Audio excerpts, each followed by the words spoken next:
So right now, I think that we have such a challenging ecosystem in trucking. So with rising fuel costs, with driver shortages, with the parking crisis, with vehicle shortage, I think that, and changing consumer behaviors. I mean, Hmm. COVID changed how we consume goods and what our expectations are of vendors.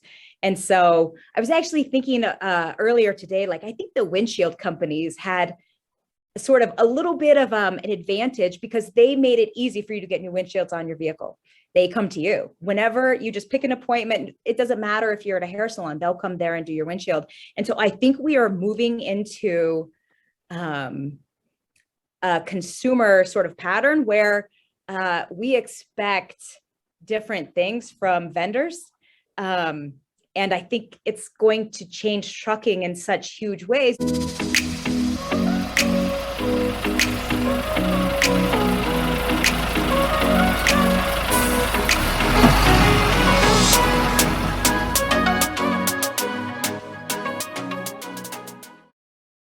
Welcome to Stream, a trucktractortrailer.com production. My name is Zach Miller. I'm your host, and I'm honored to be joined today by Jen Snyder, who is the co-founder and OGC, that's General Counsel, for Fluid Truck. Jen, welcome. Thanks for joining us today. Hi, Zach. Thanks for having me. I'm super excited to be on the podcast. Oh, absolutely. I'm so excited to have you. So glad we were able to get this to work out. I have been familiar with Fluid Truck for, I want to say, maybe 5 or 6 months now, is when I was at a show in New York City, and your representative out in New York was demonstrating, and he gave me a brief overview of what you and your team were doing. But um, who better to tell the story than the co-founder? So please just tell us all, when you started Fluid Truck and what your goals are with the company. Yeah, so we started Fluid Truck in June. We officially launched in June of 2016. Initially, it was a marketplace for stuff. And so, if you had unused assets, you could put them on the platform and then someone else could use it. And we had things like wedding dresses and arbors and camping equipment. But we put one box truck on the platform as well. And that's the item that really took off. And so we pivoted really quickly to, oh, we need a marketplace for vehicles. So owners of vehicles can put them on the platform, and then people that need vehicles can put them on the platform. And we kind of tailored our focus after a while towards work trucks, because that's kind of, where the market led us. And so since then, we've fully focused on, making this Fluid Truck. It's a platform for people to find the right vehicle at the right time for the right job. And we really want to liberate small and medium-sized businesses and help them in a CapEx light way, grow their businesses and sort of meet the shifting consumer demands that we're dealing with now. It's amazing, and I think that I see you are in so many of these urban centers around the country, and to me that's a piece that was missing. First of all, as I tell anybody who operates a truck, during their business, I said if you primarily operate in a metro area, you should not own that vehicle.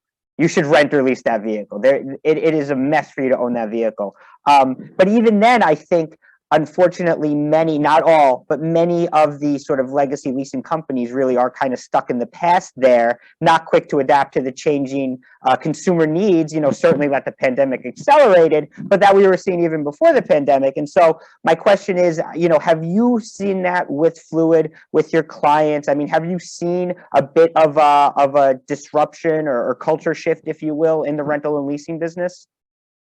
Yeah, it's interesting because we really try to be a customer obsessed problem solving company. And so we're a tech company that tries to address the concerns of our customers, which really our focus is small and medium sized businesses.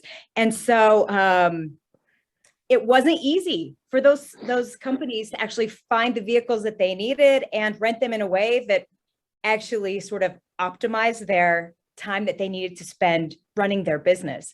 And so that's one of the things that we really are proud of that we do is our platform makes it really seamless, frictionless, and easy for business owners to actually get the assets they need and then get on with their day. And so, we try to have an end-to-end service offering that has that concept in mind. And so its maintenance is done during downtime and at the location of the customer. We offer fleet solutions that help them optimize their business and help their drivers optimize their driving. And so, it's a customer obsessed focus. And I do think that industries can get stagnant, and there's been so much innovation throughout the history of the trucking industry, and it continues. And we just found a little pocket, I think, where we could bring some tech forward solutions that just kind of optimized what was already in place. Yeah, I would agree with that. And I think, certainly at trucktractortrailer.com, we look at it the same way, with tech as a tool to help the business. It's not really a replacement. It's about just, how to help a company move forward. And no doubt you guys are doing the same thing there. And I think that even right now where we stand today, with something like fuel prices being as high as they are, I mean, I just think the opportunity to have that data, to have that, plug-in solution where you can monitor the driver efficiency, you can monitor the fuel. It's little things like that add up to big savings for companies over time. Yeah, I totally agree. And then, with fuel prices rising, really branching into a leasable or rentable fleet of electric vehicles. So that way, we can help business owners get a little bit more comfortable with electric vehicles. They can sort of try and see if that's the right solution for them. And, it's just another way that we're constantly trying to be customer focused. Like, how can we get more EVs on the platform, especially with rising fuel costs? And how can we make it easy for business owners that are going to be first EV adopters to actually leverage that tech? That is incredible. And that's something that just quickly to consumer auto. Your experienced people in consumer auto will tell you that. They'll say test drive a vehicle, actually, but like ask to take it home for a couple of days, really get to know that you're comfortable with it. You don't really see that in the commercial space, but I think that's so necessary for that EV adoption. Have you seen more EV requests come in as the fuel prices started to surge? Are we seeing an increase in that? Absolutely. And as more EVs are available for commercial use as well. So I think it's just kind of the perfect storm where, unfortunately, fuel prices are going up. And fortunately, manufacturers are starting to release, like, Ford released their e-Transit, and we have other great manufacturers in the space. And so it's just the supply is starting to match up at a time where demand is right on point. I love that. I love hearing that as someone who is, I'm definitely more bullish on EVs than some of the people I talk to. But I think but as we know, there are hurdles to it. And I think you guys are solving one of those hurdles, which is a company has to get used to it. And they're going to want to do it before they put down, $400,000, $500,000 on an EV truck. If they know it works for them and they're comfortable with it, all of a sudden, they'll start to incorporate it into their fleet more. That's so cool. Yeah. Well, and you've got range concerns and people are with that. And so you have range anxiety. And so is it going to stop the amount of, if it's a logistics provider, stops they have throughout the day? And is it going to impact revenue? And so it's just getting everybody sort of in the know on what's going on with those. And this is just the perfect way to do it. And another thing that I really love that our platform does is in the past, we've had business owners that have assets that they've purchased that sit dormant for periods of months during slow time. So this is just a way to help them monetize that asset that, if they're more comfortable owning a fleet, so that way they have that sort of grounding for their business and they know that they've got the vehicles for the jobs that they have to do during their peak times, they can still acquire those, but this is just a way for them to monetize and not feel sort of the pinch of that asset costs during their slow time. So that's one of the things I'm really proud of about what our platform does, is I think it really helps us have a sharing economy between business owners. So it's really more like leasing as a service, I guess. Truck as a service. Truck as a service. Yeah, totally. You're right on point. Oh my gosh, I love it. I do have to, and let me just say, on stream, a pun is always intended. So I do have to switch gears here and congratulate you on being named to one of Women in Trucking's top women to watch. Women in Trucking WIT, a fantastic organization doing such necessary work to increase the visibility of women in this industry, and absolutely congratulations and kudos to you on that honor. Thank you. Yeah, that was really special to me because I feel like we were a little bit of disruptors in the trucking industry, and there are so many amazing women that are part of the group, have been in trucking and been innovating and fighting the good fight for so long. So to actually be included was a great honor. It's like, the cool smart kids table at a new school, and I got invited to sit there. So I feel super special. That was important to me. It's a you can sit with us situation. That's right. That's right. I got invited. Have you, and I guess as we see more tech companies incorporate into trucking and freight and logistics, where you sit, have you seen more women take an interest in trucking in the, whatever it's been, 5.5, 6 years since you started Fluid? Definitely. It's also a mission that we have at Fluid, is to try to empower and engage and get a strong female group of employees working for us as well. But I had the fortunate experience to work with a couple of really seasoned and strong, smart, savvy women that were in the trucking industry. And so I feel like I got some visibility to the women that were in the trucking space early on.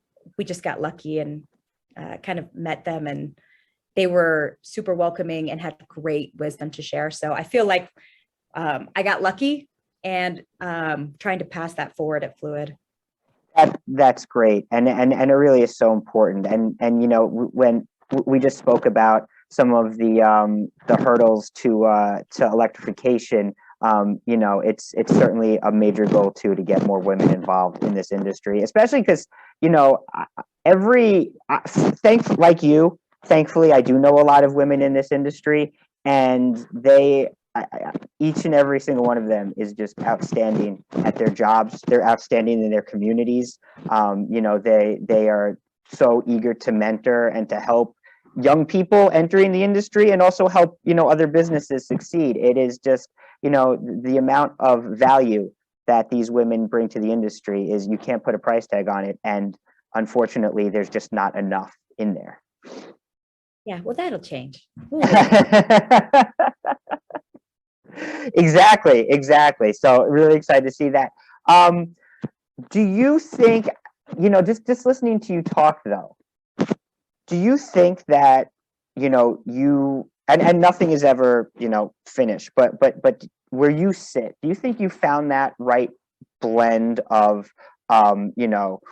forward thinking, sort of changing work behavior, changing consumer models? Do you think that trucking is really starting to get there to see how to adapt to these changing consumer and work trends, or do you think that it's still kind of going to be a little bit of a fight moving forward here? So right now, I think that we have such a challenging ecosystem in trucking. So with rising fuel costs, with driver shortages, with the parking crisis, with vehicle shortage, I think that, and changing consumer behaviors. I mean, COVID changed how we consume goods and what our expectations are of vendors. And so I was actually thinking earlier today, I think the windshield companies had sort of a little bit of an advantage, because they made it easy for you to get new windshields on your vehicle. They come to you whenever you just pick an appointment. It doesn't matter if you're at a hair salon, they'll come there and do your windshield. And so I think we are moving into a consumer sort of pattern where we expect different things from vendors. And I think it's going to change trucking in such huge ways, because especially with vendors, you kind of expect mobile mechanics, mobile detailers. And it used to be you were either at home or kind of at the office for certain folks that needed services. Yeah. And that's changing. And people are finding more flexibility in their lives, because, we're having more flexible workplaces, and it's changing everything. And so there's so many challenges with trucking, because not only do you have to keep up with all of the challenges that I mentioned, but now you also have to adapt to these consumer shifts. And so I don't think we've made it. I think if we stay customer obsessed, we'll be able to continue to innovate solutions. And we do that by listening to the problems and challenges of our business customers. Like, what is the problem? Are you losing revenue because you have a brick and mortar shop and you need to set up a mobile mechanic solution so that way you can do that? Are you having trouble finding vehicles during peak so that way you can actually do the last mile delivery shipments that you need to do? Do we need more mid-mile vehicles? And do we need to make sure that those are EVs with long range? Like, it's just, I think there are so many challenges. And if we keep listening to the stakeholders, hopefully we'll continue to innovate and we'll help continue to offer solutions that help us at least keep up. I totally agree. That was so well said. And I've been thinking about it for a while too. I'm glad, you said it so much more eloquently than I did, but it's on our minds. And I really think you nailed it there. And I love that phrase, customer obsessed. I think that's such a smart way of going about business. I think that's, again, I think where you see some of these vendor disconnect, if you will, is because of that. It's because there's some sort of, maybe it's a dollar amount they have in their heads, or some sort of sticking point they just would never think to cross. But it's just like, if you just have this open and honest dialogue, and if you just say honestly, hey, this is my issue right now, this is my pain point, can you help or can you not help? This industry, I think, would move a lot smoother and a lot quicker. Yeah, it's definitely hard to do. I mean, you have to be willing to get some really tough feedback, and then you have to be willing to make the changes. Otherwise, you're just wasting people's time. But it's definitely one of our goals, and we can always get better at it. But hopefully it'll help us come up with solutions that aren't a waste of time for customers. Exactly. If somebody wants to sign up as a customer, somebody, maybe they do have an asset they want to lease out, how would they get in touch with Fluid, and how would they go about doing that? Yeah, so you just download the app, Fluid Truck, and you can always email us at help@fluidtruck.com, but just download the app. It's really easy to get started, and we're always happy to accept new users. How many cities are you operating in right now? We're in 45. Incredible growth. Congratulations on all your success and all the company's success. Really appreciate it. Really looking forward to seeing the continued growth there. Jen, thank you so much for joining us today. Thank you so much for your time. This was fun. This was a lot of fun. If you guys like the content you see, please subscribe to Stream, and we'll see you next time.